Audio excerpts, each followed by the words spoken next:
secara keseluruhan tekanannya memang tampaknya mengacu kepada nilai tukar rupiah, tapi sebenarnya kita tidak bisa menafikan bahwa mungkin ada sentimen-sentimen lain ya dari global yang cukup mempengaruhi market hari ini ya. Tapi kita awali dulu untuk secara teknikal ini seperti apa untuk indeks harga saham gabungan, Safrina? Ya, kita lihat bersama ya. Hari ini pelemahannya cukup dalam dan kembali lagi terlempar keluar dari level psikologis 7.200 walaupun memang kita juga berhasil amati ya secara Januari ini karena Desember ini signifikan banget gitu ya kenaikannya ke 7.300. Nah, Januari ini ada tren memang ada penurunan 30 hari kumulatif up and down. Saat ini sudah berada di pelemahan di 0,78% selama 10 hari menguat dan 11 hari melemah. Jadi memang ada kecenderungan IHSG ini sideways dengan trennya downtrend gitu ya. Nah, lagi-lagi seperti yang Anda sampaikan ya, pelemahan ini hari ini mungkin untuk hari ini saja ya terjadi karena memang beberapa perbankan big caps yang market capsnya besar ini harus melemah bersama-sama. BBRI, BMRI, BBCA, BBNI semuanya ini melemah. Untuk BBRI sendiri melemahnya di 2,21%, BMRI di 1,95%, BBNI di 1,37%, bahkan BBCA juga melemah di 0,26%. Nah, kalau misalnya kita berbicara secara teknikal, karena memang downtrendnya sudah terjadi dalam beberapa 30 day kumulatif up and down ini, kita bisa mengatakan sebenarnya mungkin dalam hal ini ada yang menjadi tarikan lagi gitu ya. Kenapa pelemahan ini bisa terjadi dan terutama dari sentimen global gitu ya. Sentimen global memang lagi-lagi karena DXY menguat, tapi kan sebenarnya sejatinya DXY menguat itu ada sesuatu lagi di belakangnya. Biasanya penguatan dari dolar indeks itu adalah karena ekspektasi terhadap suku bunga Amerika Serikat.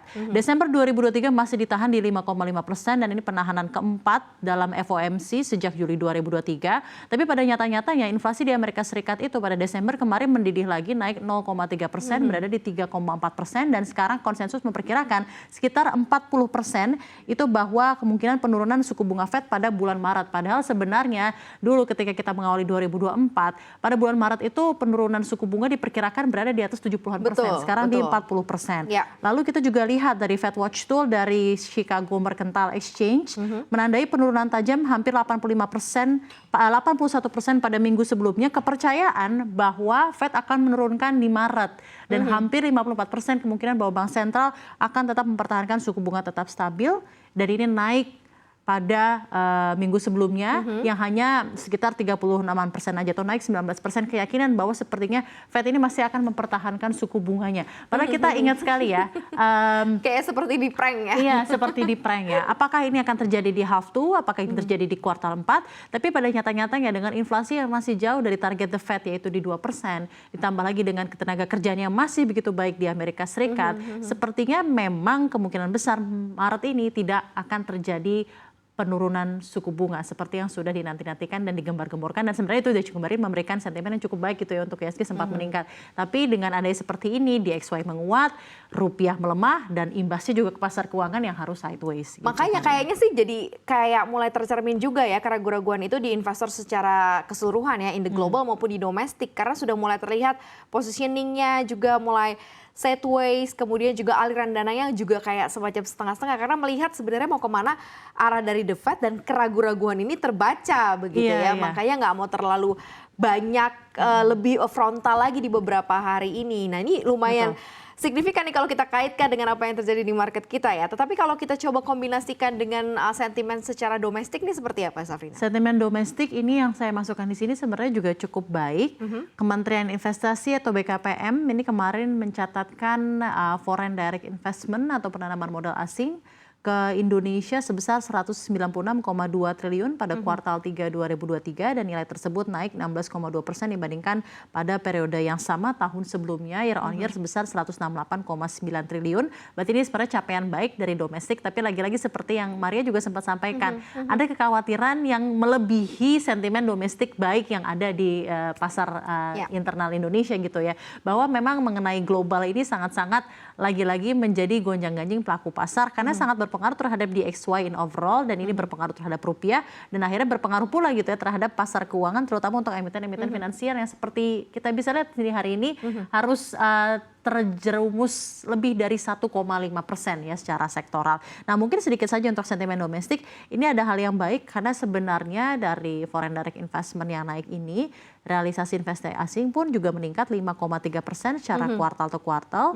Dan mungkin juga kalau kita bisa lihat di sini sebenarnya realisasi PMA juga banyak masuk ke sektor industri kimia, farmasi, logam dasar, barang logam, bukan mesin dan peralatannya, dan ini cukup baik ya secara domestic sentiment, tapi lagi-lagi ini sepertinya belum cukup mengangkat gitu ya atau memberikan kekuatan untuk pergerakan bursa efek domestik hari ini, karena sebenarnya juga nanti juga akan kita sampaikan bahwa rupiah hari ini melemahnya quite signifikan, dan dibandingkan peer currency lainnya rupiah ini melemah yang paling dalam terhadap dolar Amerika Serikat, dan itu mungkin menjadi sentimen pemberat hari ini. Baik, sebelum kita ke rupiah, ini juga mungkin secara sektoral kita bisa mulai cermati nih ya, karena ada yang baik juga khususnya dari banking sector yang cukup bisa kemudian menjadi engine mungkin ya untuk pergerakan dari perbankan kita di kemudian hari atau khususnya besok ya, karena hari ini lumayan agak melemah dan meronta-ronta pergerakannya. Safrina, kita lihat ini untuk OCBC NISP ya, seperti apa? Nah, OCBC NISP ini menarik, suatu emiten yang harus diperhatikan juga. Mungkin kita nanti bisa lihat kira-kira pergerakannya besok seperti apa ya. Karena kan memang ada rencana untuk OCBC NISP melakukan pembelian kembali saham atau share buyback sebanyak maksimal 402.000 saham atau sebanyak 0,002%, dan juga OCBC Indonesia tengah dalam proses mengakuisisi PT Bank Commonwealth atau PTBC, dan juga mengumumkan bahwa estimasi nilai rencana transaksi untuk akuisisi ini sebesar 2,2 triliun rupiah, dan usai akuisisi OCBC Indonesia juga akan menjadi pengendali baru dari PTBC atau Commonwealth, dan dengan demikian emiten yang terafiliasi dari Loh Keng Hong itu juga akan memiliki 100% saham dan menjadi pemegang saham pengendali Commonwealth Indonesia, karena sebelumnya saham Commonwealth Indonesia dikendalikan oleh Commonwealth Bank of Australia yang punya porsi 99%, lalu ada juga sisanya PT Murni Galaxy sebanyak 0,36%, lalu ada juga PT Samudra Anugrah Megah di 0,1%, dan ada PT Ramadewan Winoko yang punya 0,06%, dan sisa-sisanya lainnya. Nah ini mungkin bisa menjadi sentimen yang baik untuk para teman-teman pemirsa CNBC Indonesia jika ingin melihat bagaimana pergerakan dari OCBC NISP, karena ini ada aksi korporasi yang begitu signifikan ya terjadi. Gitu. Dan hari ini saja juga sudah terapresiasi ya, 0,83% sudah di 1.210 untuk OCBC NISP ya. Tinggal kita pantau aja nanti akan seperti apa, disclaimer on, tapi kami catatkan dulu ini untuk Anda. Kemudian kita ke star bintangnya hari ini yang kita bahas juga dari awal tadi ya, terkait rupiah dan juga seperti apa tekanan-tekanan yang akan terjadi, karena memang sudah cukup lama sekali tekanan dari nilai tukar rupiah, bahkan hampir 2% sejak awal tahun. Ini seperti apa nih Safrina? Nah, pelemahan hari ini cukup dalam ya, dan sebenarnya depresiasi dari mata uang Asia ini biasanya rupiah yang selalu menang gitu ya di antara peer currency lainnya dan memimpin penguatan gitu ya terhadap USD. Tapi hari ini ambruk 0,51% terhadap dolar Amerika Serikat secara harian, bahkan sempat menyentuh level ke 15.800, tepatnya sekarang di perdagangan intraday sudah berada di 15.820 rupiah per 1 dolar Amerika, dan bahkan melemah 115 poin dan pelemahannya di 0,73%. Ini posisi pelemahan terdalam. Nah, untuk mata uang Asia, kedua itu ditempati oleh Korea Selatan, won, itu 0,3%. Nah, sementara sebenarnya penguatan dari DXY inilah emang imbas hasil dari ya inflasi yang masih belum mereda. DXY menguat, dan ini juga terjadi gitu ya. DXY sendiri indeksnya sudah naik luar biasa signifikan. 101,23 sekarang di 103,23 atau naik 2 indeks poin.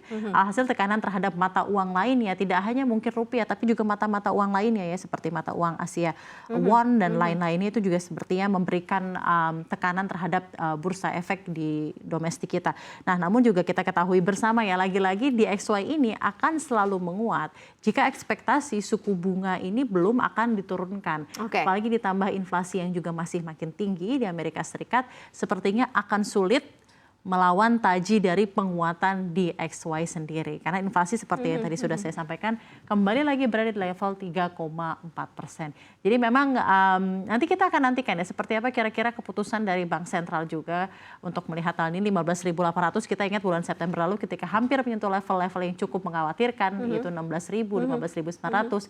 Itu biasanya dari Bank Indonesia sudah ambil forward looking bahwa akan ya let's say menaikkan suku bunga. Tapi pada nyatanya sekarang dari Federal Reserve sendiri juga sudah tidak ada kenaikan suku bunga gitu ya. Jadi memang ini lebih kepada prolonging the current Fed fund rate. Tapi kita lihat nanti seperti apa kira-kira kebijakan dari Moneter Bank Indonesia untuk melihat DXY yang semakin menguat ini. Itu yang semakin menarik ya, karena kan sejauh ini kan emang Bank Indonesia masih terus mempertahankan suku bunga ya. Jangan sampai nanti ini gelombang-gelombangnya akan cukup mempengaruhi. Mudah-mudahan sih lebih banyak dipangkas ya, tidak akan ada peningkatan lagi suku bunga lanjutan untuk Bank Indonesia atau BI 7 Days Reverse Repo Rate ya.